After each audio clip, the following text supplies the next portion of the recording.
Okay. Okay, so we got it. Okay, no problem. Who on earth was that? Ankara kent sohbetlerinde bu kez yine çok değerli iki konuğumuz, biri yurt içinden, biri İngiltere'den. Biz Mehmet Hocam'la tabii ki ne de arada bir İngilizce söylesek de Türkçe söyleyeceğiz. Sevgili Alp Bey bunları İngilizceye çevirecek. Şimdi izninizle hemen başlangıçta bunu yapalım istiyorum. Ama önce iki değerli dostumuza da hoş geldiniz demek istiyorum. Okay, we want to say a warm hello from Ankara. Welcome from Ankara and Istanbul. I think you can come from Istanbul.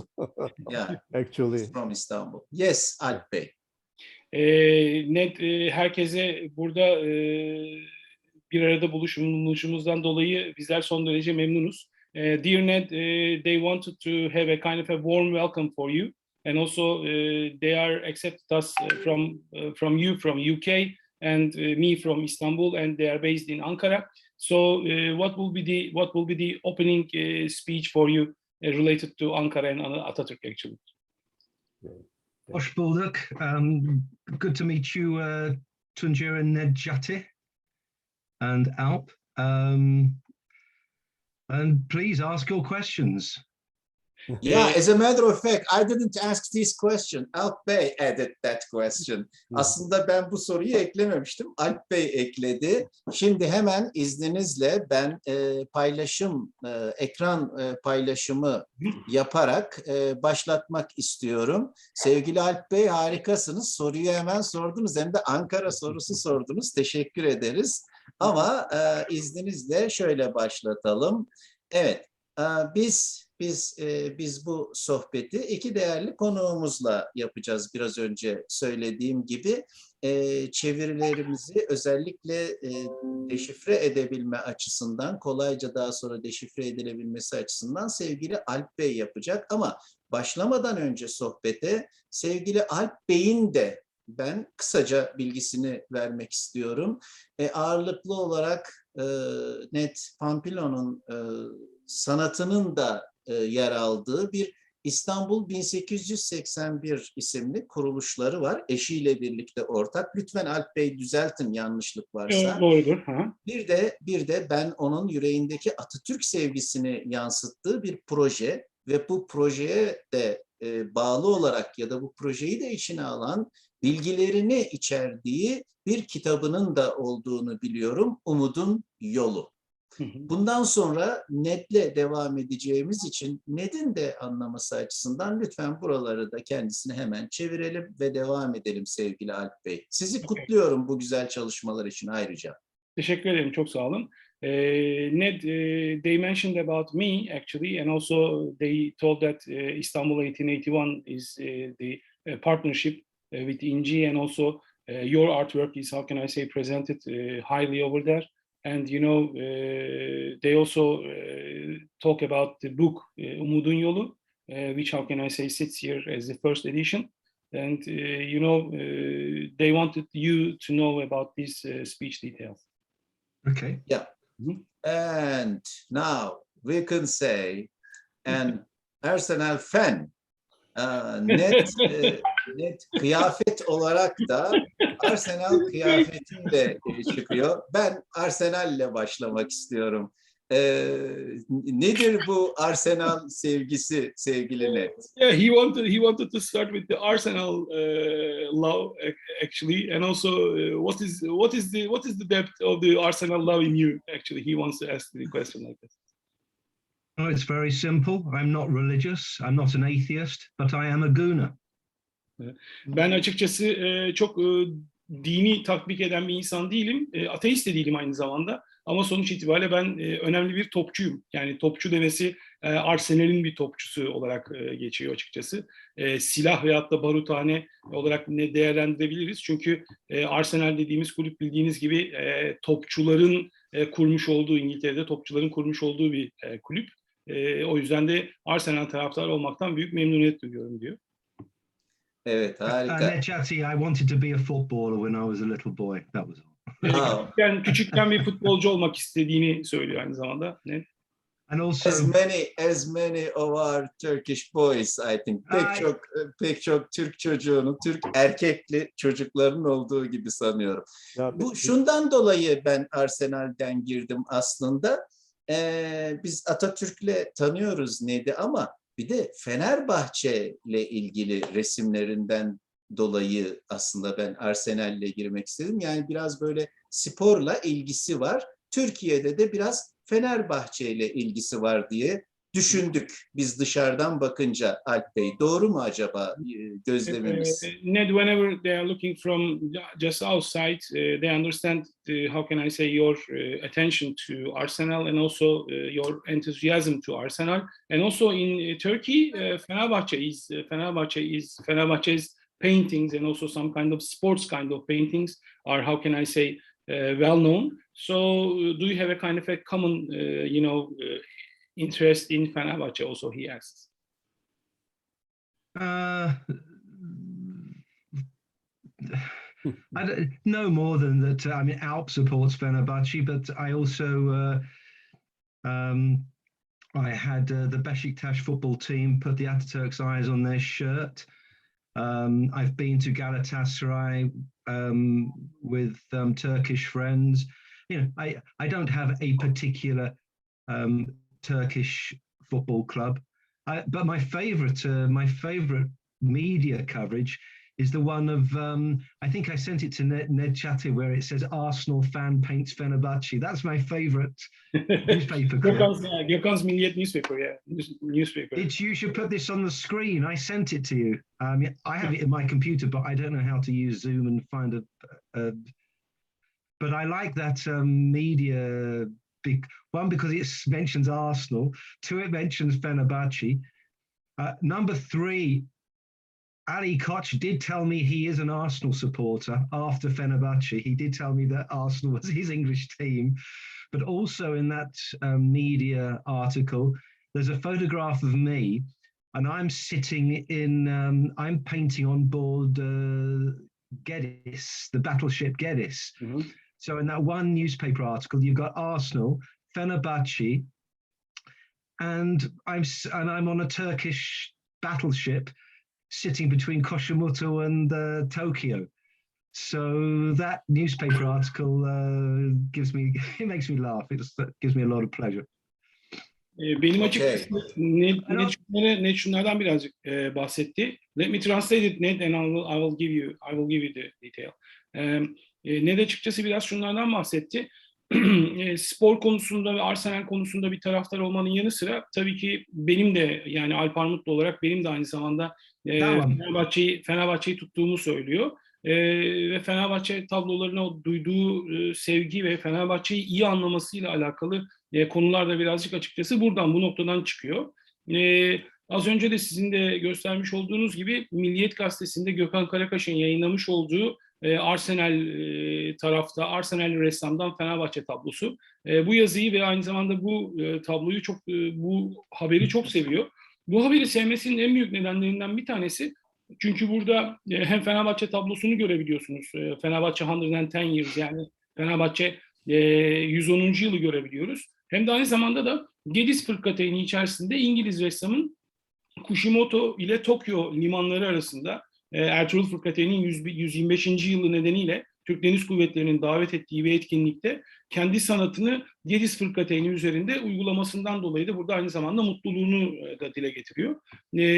Ned'in Fenerbahçe Spor Kulübü Başkanı Sayın Ali Koç'la birlikte birebir de yapmış olduğu bir görüşme sonrasında Ali Koç'un da Fenerbahçe taraftarlığı sonrasında İngiltere'de de kuvvetli bir ihtimalle, anladığım kadarıyla İngiltere'de belki de okuduğu zaman diliminde, yani Sayın Koç'un İngiltere'de okuduğu zaman diliminde Arsenal taraftarı olarak da, Arsenal'i beğenen bir kişilik olarak da ön plana çıktığında vurguluyor. Evet, ben tabii net bir şey söyleyecek. Yes, Ned.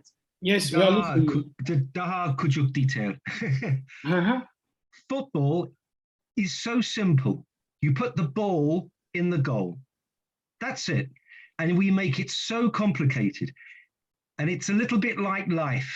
every moment of life is there to be enjoyed. Every moment of life is there to be appreciated and to be grateful for.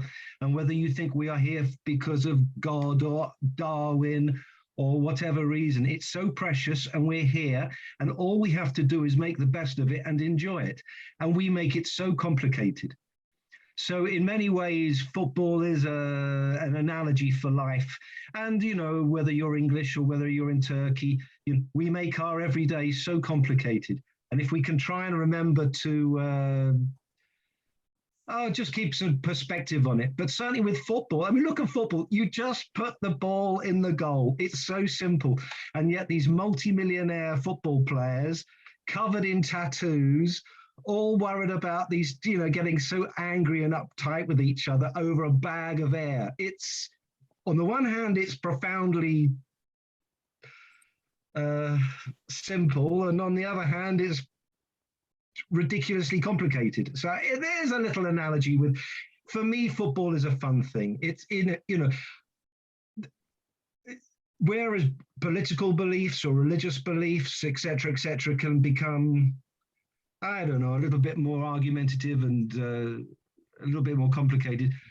Football, it should be so simple, and yet we make it so difficult, and we get upset about it. Why do I get upset because my team loses? It's got nothing to do with me. I'm not playing. I'm not there. So it's just it's a fun analogy to make with life. That's all.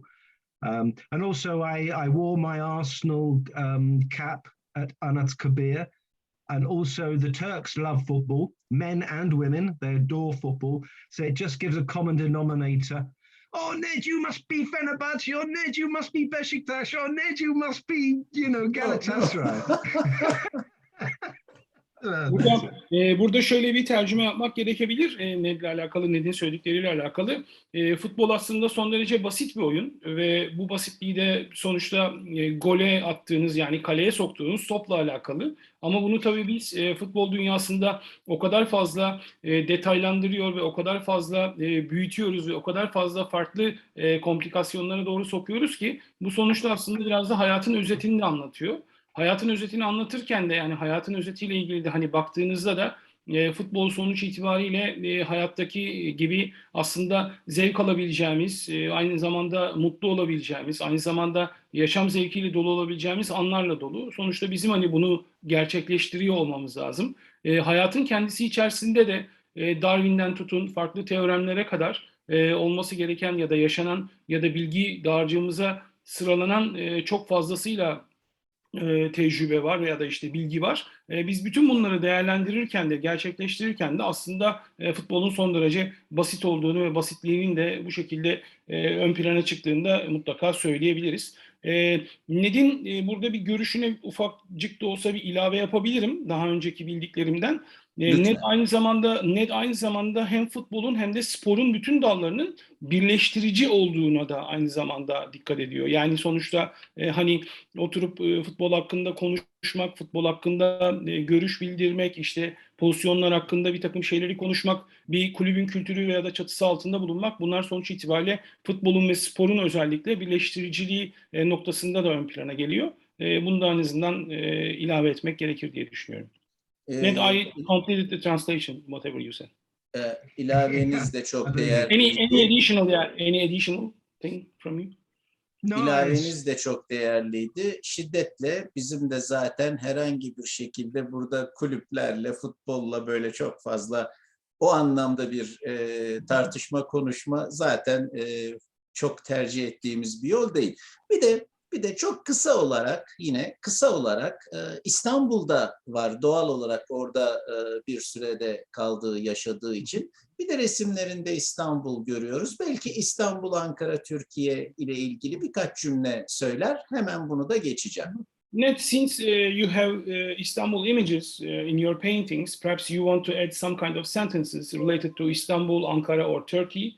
So can we hear about your art and your Istanbul and also Turkey emotions? Yeah, a few sentences. Ideas, yeah. When I first came to Turkey about 1987, 1988. And I was with a rock band, and we were playing to various military bases throughout Europe. And we ended up in Turkey. And my experience was difficult and rather negative because of we were 4 guys in a van, and Turkey was our last country on a 2-month trip.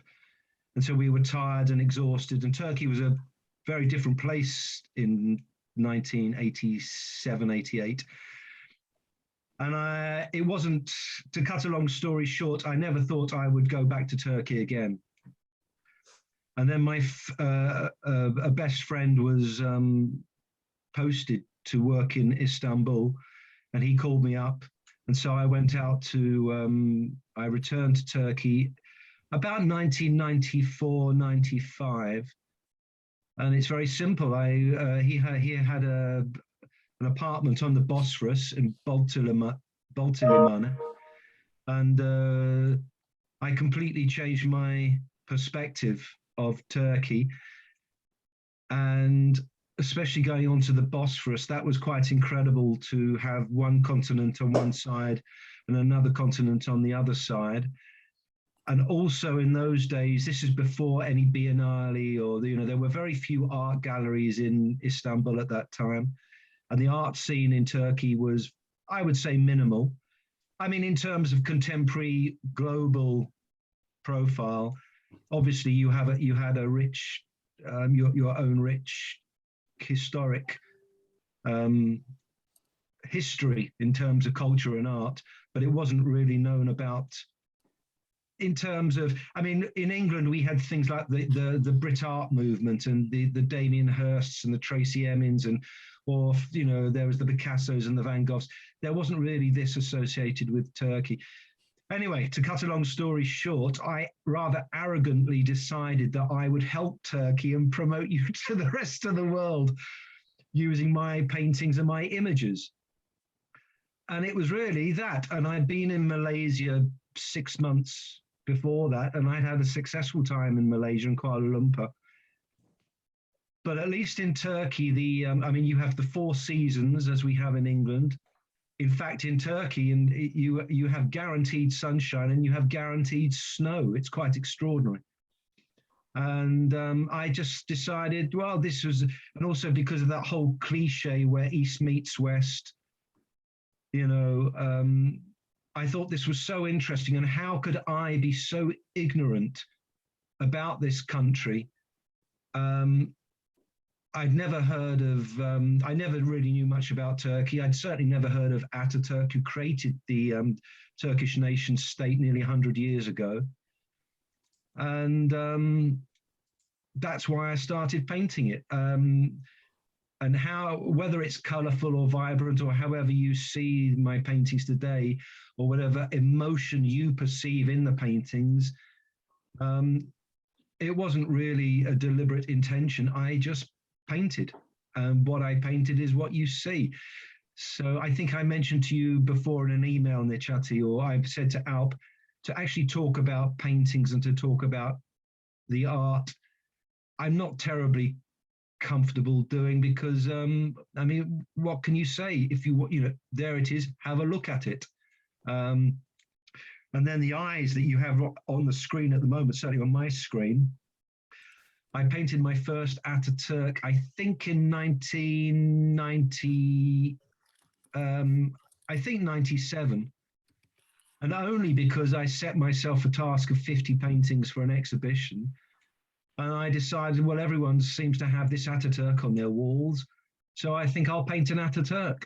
And I did paint an Atatürk. I mean, and all you're doing really is copying previous photographs, because obviously Atatürk is no longer with us. And even if he was, I mean, how am I going to meet him? So, all I'm doing is portraying already existing images. And then at some point, somebody said to me that, you can't paint Atatürk because you're not Turkish, or something like this.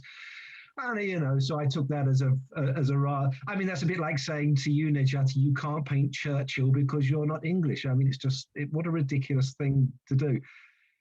But I mean, also, and those two characters there, I suppose, you know, whatever you might think of Churchill, he did not form the English nation, whereas Atatürk did exactly that. He created a nation out of nothing. So he was a very interesting character to look at as the founder of your nation. So along with my, and it made quite a nice juxtaposition to, I mean, you had a picture earlier of my Ortaköy bridge painting on the screen a minute ago, which is probably one of my most favorite paintings that I ever did in Turkey, and took me about an hour to do, about 1 o'clock in the morning. I had the background, but I remember doing that painting very clearly. And it was sold to a man, to a Turk who lives in Switzerland, I seem to remember. Yeah. And so it was really just, you know, that I didn't find Turkish art that was selling Turkey, well, not to my Western English eyes anyway. And I just thought, I'll help you out here, and I'll paint some Turkish images and help promote you to the rest of the world. It was as simple as that, really. And from a business point of view, I thought there was a niche in the market. You know, I didn't think Turkey was promoting itself very well, and Turkey generally had a very negative profile. Certainly, I mean, I was born in 1963, so Turkey was literally something we had at Christmas on the dinner table. It was literally a football team that we would periodically beat at 5-0.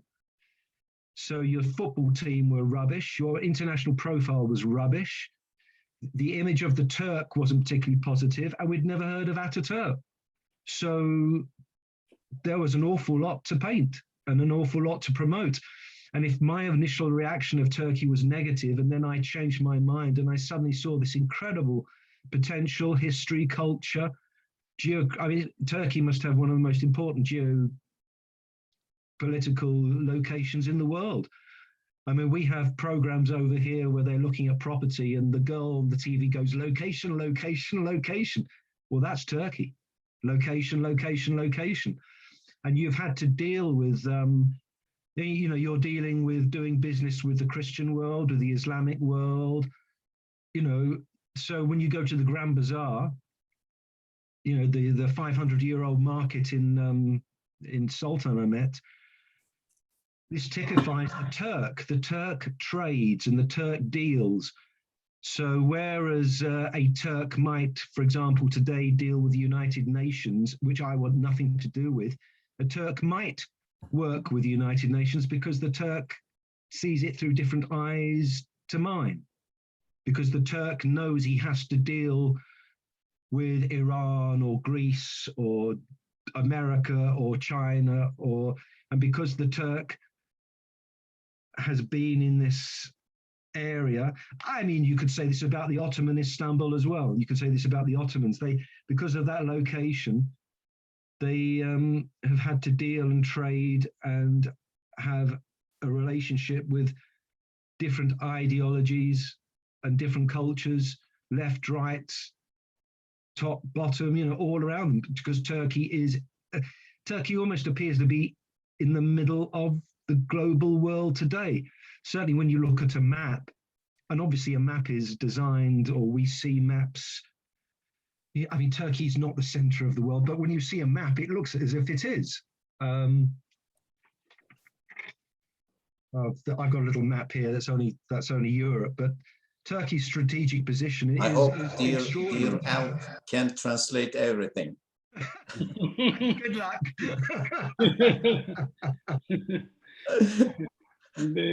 Okay, Ned, let me try to do it. Pause for translation pause.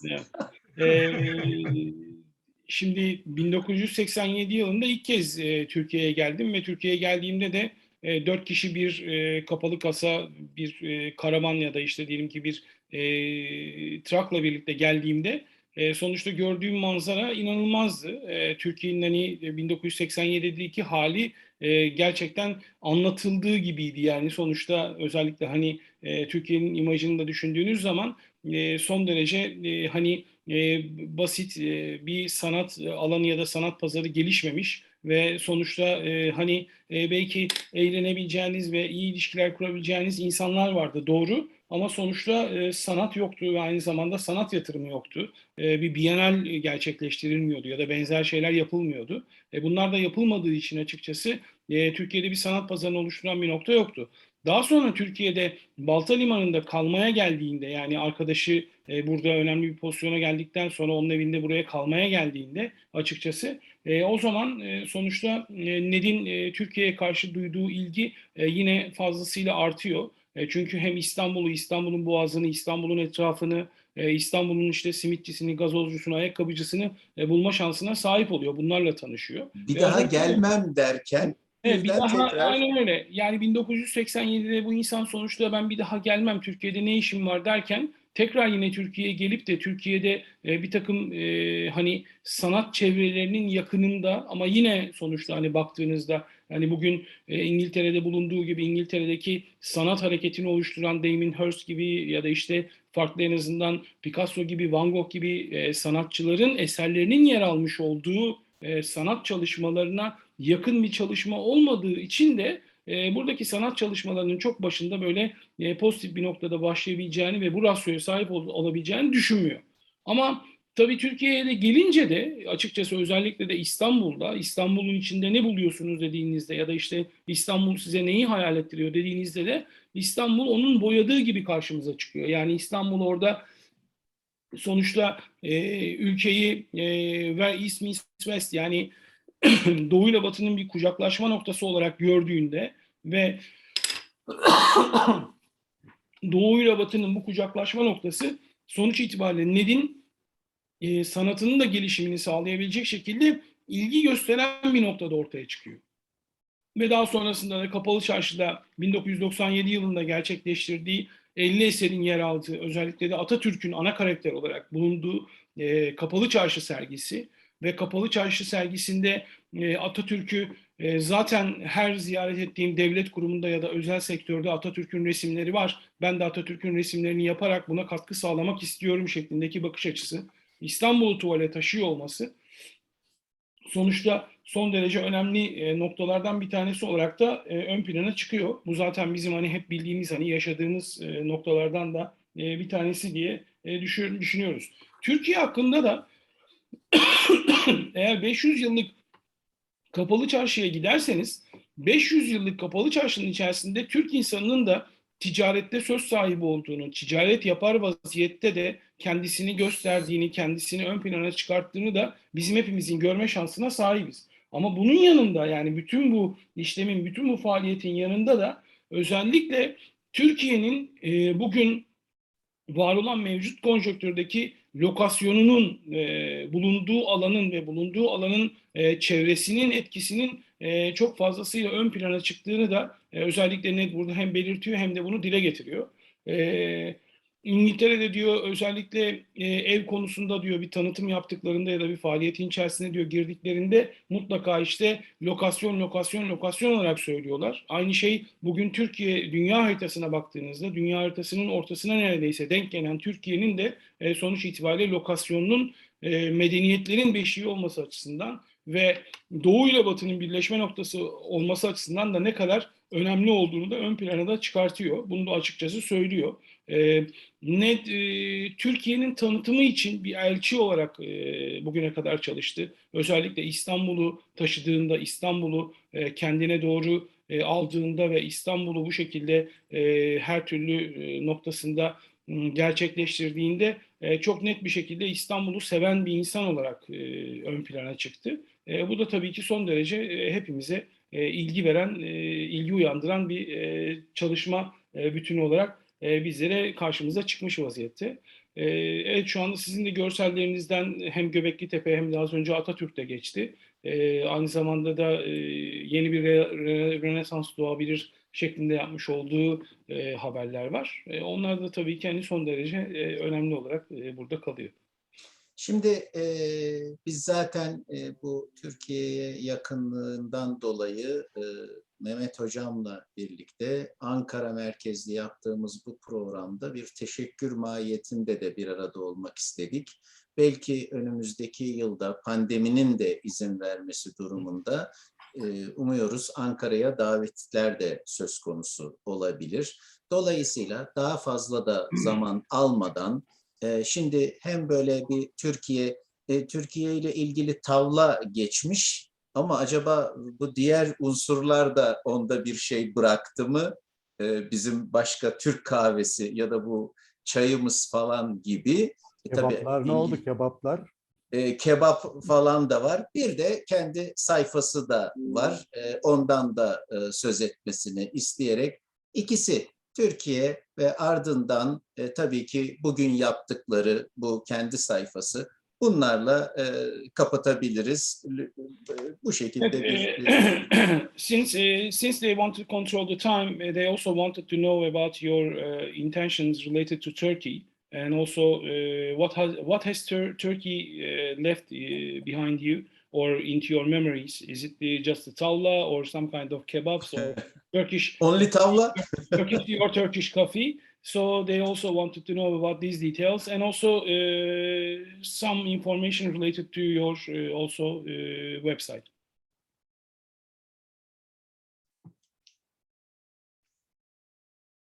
I think the most important thing at the moment is that there will be a 100-year anniversary in 2023. So it would be nice to.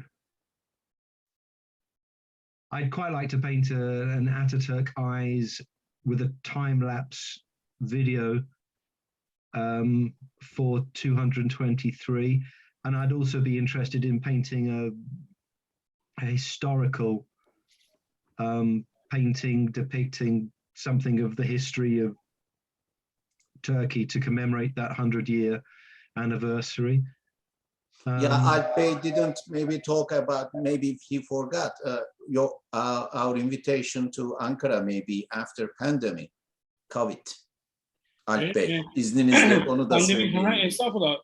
Ned, they also want to do a kind of an invitation to you, a physical invitation to you to be presented in Anıtkabir, and also after pandemic movements or after pandemic stops actually. Yeah, we have to see what happens. At the moment, traveling is not easy, and I just don't know on that score, Nedshot. I mean, this is what is happening today is so difficult. At the moment, I take every day as it comes because it's made. This whole thing has made everything very complicated, and oh dear. I mean, for me, the nation state is important, and Atatürk created the Turkish nation state. And as far as I'm concerned, we are in a war at the moment from this globalist ideal to reduce all the nation states into non-nation states. So, but maybe that's 100 years ago, huh? Yeah, well, I would. You see what the Turks did and what Atatürk did. Whether you like Turkey or don't like Turkey, the truth is, against all odds, against all the odds, the Turks created what is today the Turkish nation state with the current borders today. And you gave so much to save from this crumbling Ottoman Empire to what exists today. And as far as I'm concerned, it's being thrown away, as is the same in my country. And for me, this current thing that is going on, that means I can't travel because I will not wear a face mask. My bare face was created by nature or God or whatever you want to put it, and it's my decision what I put on my face. And I find it extraordinary that Atatürk gave women the right to vote well before most Western countries, and he took the veil off the women, and today that veil has been put back on the women and back on the men. And I this is so anger-making, and and both all Turks and all English people, we have to get off our knees, rediscover our courage, engage our critical thinking, and take control of our lives again. So, I mean, I'm sorry that gets a serious conversation, and maybe that's not what you want, but I don't know what the future will bring. We will see. Yeah. I mean, I'm optimistic because I think that good will out. I think common sense will out. And I think the people who are imposing this nonsense on us today will lose. I think they've already lost, in fact. So we will see. But for me, I mean, Children's Day, the 23rd of April, 23 Nisan, you know, whereby the founder of your nation bequeathed this founding of this nation to the children of the nation. And today to see people putting face masks on little children, I think is child abuse. And I get so angry, and for goodness sake, stop doing it. Really, that's how I feel about it. And there is no way I can come to Anıtkabir or Ankara or Istanbul and work with anyone where in a room they're wearing face masks. I will not do it. And until I see people grow up, you know, if you have a PhD, I assume you have some intelligence. And for God's sake, implement that intelligence and grow some courage. And it's the same in my country. I feel exactly the same about the English. I've never been so disappointed. A couple of years ago, I had the attaché came to my village at the bequest of General Güler, and he stood at my village war memorial. And we have 7 names on that war memorial, and he read out the words of Atatürk about the Mehmets and the Johnnies who died in your soil and whatever. My village has forgotten these men. My village has completely forgotten these men. We've completely capitulated to deception, to a psychological battle. There's no bombs, there's no guns, but we've relinquished our freedoms and our liberties that people gave their lives for. It's the same in Turkey. And how can you possibly celebrate 100-year anniversary of the formation of the Turkish nation? And you must rise up from this. Come that 100-year anniversary must be, you know, you must get your independence back. So when that happens, I will gladly come to Ankara at your invitation. When it's you know, when those circumstances have returned and everyone's, you know, got their courage back. And you know, that's not a criticism of just Turks. If anything, that criticism is to my own village, my own constituency, and my own country. And I always travel for me, it was always interesting to be in Turkey and, you know, watch a military coup or watch your politicians playing nonsense with your people. And it was always an interesting experience for me because I'm not Turkish. It wasn't my country. And I always had my country to come home to as a sort of a stable home place. You know, England was always relatively stable for me. That's changed. My country's gone bananas. My country's turned into Turkey. Before we go, I mean, before your last things you do, let's get the translation again from Alp Bey. Yeah. Alp Bey, çünkü sizin iş zorlaşıyor. Ben şahsen şu anda unutuyorum. Evet. And also, Ned, after my translation, you will be answering the question that what did Turkey left behind you or in your memory? Yeah, like Turkish tea, Turkish coffee, or something like that. What was the thing that you missed? Onun son yaptıkları. Hayır. Bunu later we will get in on. Okay. 2023'te Türkiye için çok büyük bir fırsat var çünkü Cumhuriyet'in 100. yılı geliyor. Cumhuriyet'in 100. yılı için Atatürk'ün gözleriyle birlikte Türkiye'de veya Londra'da uygun bir yerde Atatürk'ün gözleri 7. tabloyu üretmek istiyorum. Ve bunu da sonuçta filmin çekip dünya çapında yayınlamak istiyorum. Böyle bir niyetim var. Bunun dışında da biliyorsunuz seyahat şu anda hiç kolay değil açıkçası.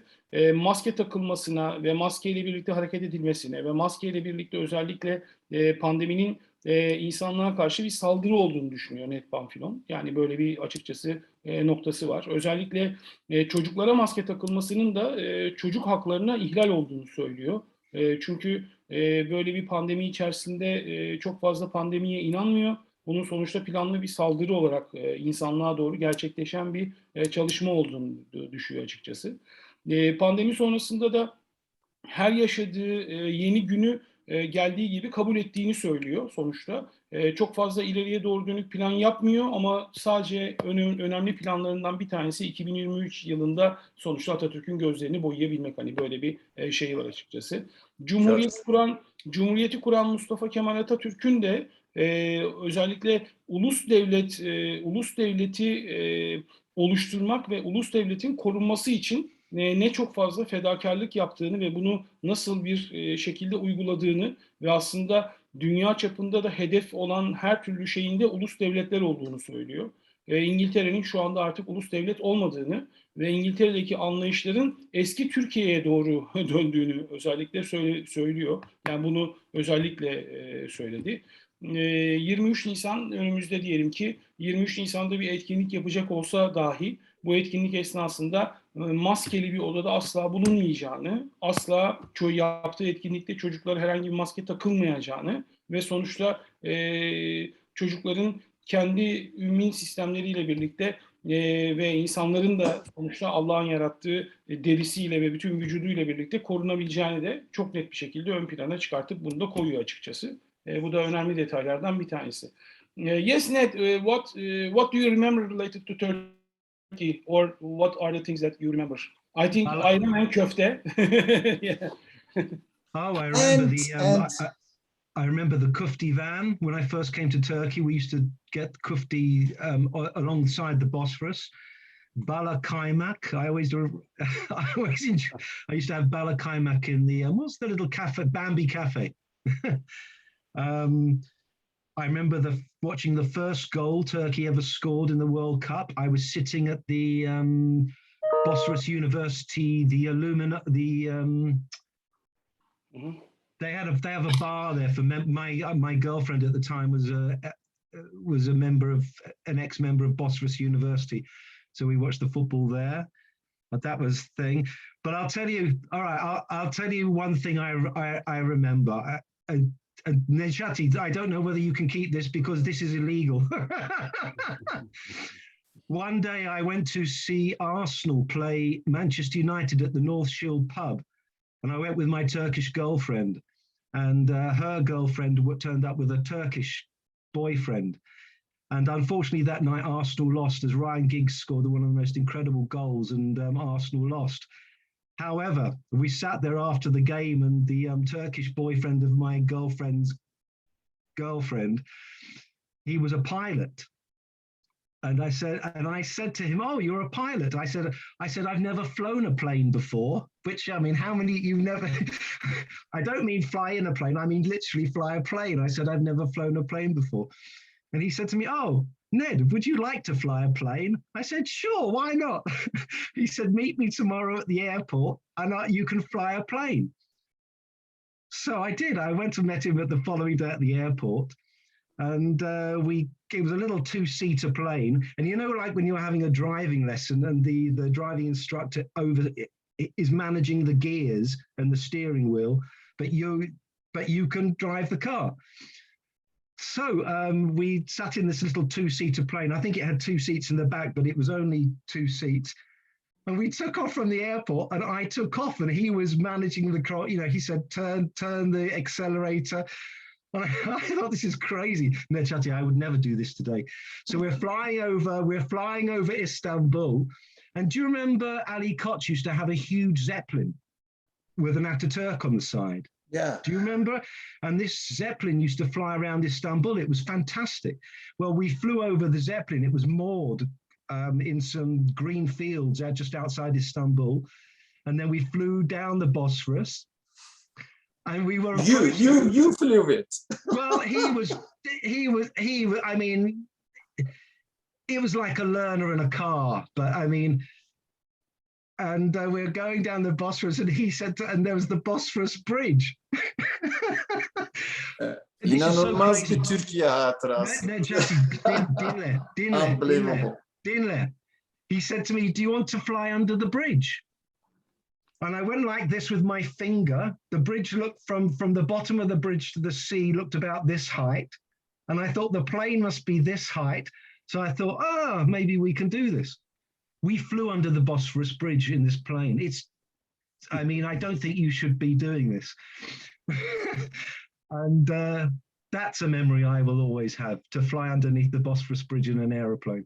So you can't forget these moments. Evet, biz Ned'den biraz daha en azından hani köfte ya da balık ekmek vesaire falan dinleyecekken Boğaz'ın kıyısındaki köfte minibüsünü unutmadığını söylüyor. O minibüsün yerini ben de biliyorum, yani sonuçta böyle bir noktası var. Özellikle ballı kaymağı ve Bambi Kafe'nin hazırladığı kahvaltının içerisindeki ballı kaymağı çok sevdiğini söylüyor. Brezilya'ya Dünya Kupası'nda attığımız ilk gol, Hasan Şaş'ın attığı gol. O golün de resmini yapan bir sonuçta ressam kendisi. Bilmiyordum, bilseydim bunun görselini bulurdum. Evet. Size gönderdiği görseller arasında belki vardır ama ona göndeririz tekrar, problem değil. Bir de aynı zamanda da yakın bir arkadaşı vasıtasıyla işte bir toplantıda bir yerdelerken arkadaşı, ya işte ben hiç bugüne kadar hiç yani uçak uçurmamıştım. Tamam işte sen de en azından gel işte havalimanına benle birlikte olursun. 2 kişilik bir uçağın arka tarafına oturduğunda da bir takım yöntemleri de pilotun da yardımıyla sizler de yapabiliyorsunuz. Ned'in hani Türkiye'ye dair şöyle bir hatırası var. Havalimanından kalkıyorlar. Havalimanından kalktıktan sonra İstanbul üzerinde geziyorlar. İstanbul Boğazı üzerinde geziyorlar. Köprünün üstüne uçuyorlar. Sonra diyor ki acaba diyor köprünün altından geçmeye ne dersin? O zaman köprünün altından da Ned'le birlikte uçarak geçiyorlar. Yani tabii Ned'in söylediği şey, yani burada tabii ki önemli olan hani kimin kullandığı değil, tabii ki profesyonel bir pilot var ama sonuçta böyle bir deneyimi yaşadığını da açıkçası söylüyor. O zamanlarda Ali Koç'un getirdiği Zeppelin vardı biliyorsunuz İstanbul'da. O Zeppelin'in etrafından da uçabiliyor olmak da, o da sonuçta büyük bir avantaj olarak da geriye doğru kalan hatıraları arasında. Yani biraz hatıralar, ne denir, farklı hatıralar. Hani Ned Bey, sevgili Ned'e, sevgili Alp değil mi Mehmet Hocam? Yani iyi ki Alp Bey var. Yoksa yani ben hakikaten harika Şimdi uçtuk gittik. Köprü meselesi gelince köprünün altını gökkuşağı rengiyle boyamayı da önermiş Ned. Bu da çok ilginç, yani bu çok popüler bir öneri. Yani o gri let me talk about how can I say this detail, because I know bizim aslında Ned'le birlikte tanışmamıza neden olan şeylerden bir tanesi köprünün altına konulmasını istediğimiz gökkuşağı renkleri. Yani bizim sonuçta böyle bir şeyimiz vardı. Ned'in böyle bir 7 renkli gökkuşağını bir kıtadan bir kıtaya birleştiren Boğaz Köprüsü'nün hemen altında yer alan 7 panelin üzerine koymak gibi bir niyeti vardı. Bu çeşitli kereler ülkedeki işte çeşitli otoritelere teklif edildi, yani yapılsın, yapılmasın, gerçekleşsin, gerçekleşmesin gibi böyle bir takım şeyler oldu. Ama bunda da sonuçta hani geriye doğru baktığınızda da işte San Francisco issue dedikleri, yani özellikle gay imajın çıkmaması için böyle bir şeyden açıkçası vazgeçildi ya da işte soğutuldu ya da hani herhangi bir şey yapıldı. İstanbul ve Türkiye Ned'in global bakış açısıyla farklı potansiyellere sahip. Ned bunu ön plana çıkartan önemli bir tanıtım elçisi bence. Tanıtım elçisinin olmasının yanında da bu adam sonuçta global bir ressam.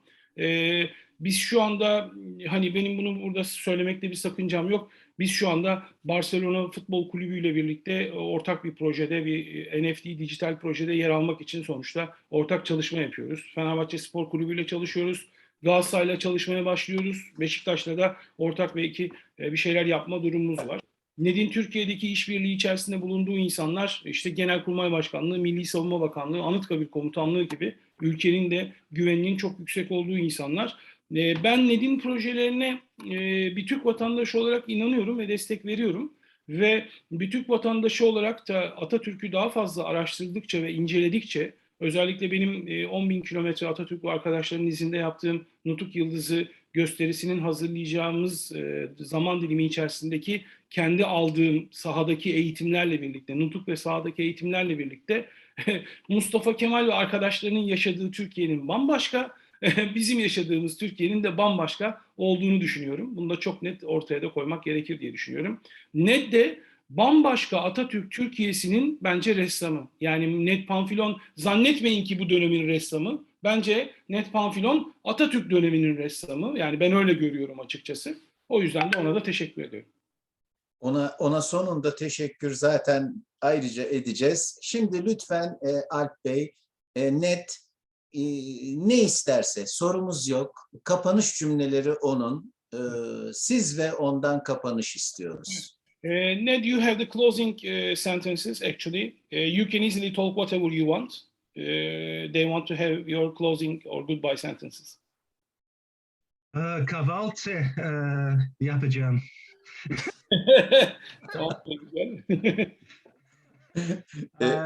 Bon appetit diyoruz o zaman. Afiyet olsun. Çok memnun oldum Necati, and Tunçe has disappeared from my screen. Nice to meet you too, Tunçe. And yeah, inshallah, one day we will meet in Ankara. Kahvaltı in Ankara. And, Kahvaltı in Ankara. Yes. Çok teşekkür ediyoruz. Her şey için. Her şey için. Yüreğinize sağlık diyorum. Ya bunu Alp Bey nasıl çevireceksiniz? Ben mesela by heart falan diyoruz ama bu yüreğine sağlık lafı çok sağlam bir laf. Bazı şeyleri çevirmeye çok fazla yok. Evet, Yani. bunu yani ben özür dilerim. Bunu düşünemedim ama warm thanks diyelim from Ankara. Warm wishes. Çok teşekkür ediyoruz. İyi ki varsınız. Çok teşekkürler. and bir gün çok iyi Türkçe konuşacağım. Pardon, Türkçeyi anlayamadım. Son cümleyi... Bir gün çok iyi Türkçe konuşacağım. Bravo. İnşallah. I'll wait for that day. Geliyorum. Harikaydınız. Tamam. İyi ki varsınız. Görüşmek üzere. Selam ve sevgiler Ankara'dan.